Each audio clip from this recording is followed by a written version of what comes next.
يا صباح الفل. صحينا الصبح لقينا الدولار ب51 جنيه في البنوك.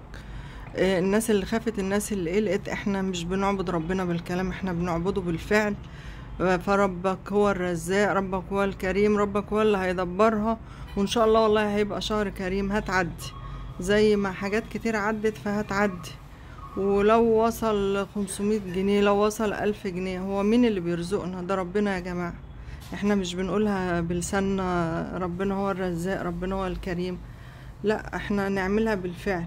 اه، انت بقى كست بيت شاطرة، نظمي امورك على قد دخلك وربك هيفرجها. ونفتكر امهاتنا كانوا عايشين ازاي، ما كانوش ده حتى طعم الاكل احنا ما عدناش بنحس بيه من كتر ما هو بقينا بناكل كل حاجة في كل وقت. فاحنا ربنا هيعديها، وربنا يكرمكم جميعا ويكرمنا، وان شاء الله ننظم امورنا وهتعدي. وقولوا يا رب، بس قولوا يا رب، وان شاء الله كل شيء هيعدي وربنا كريم بإذن الله.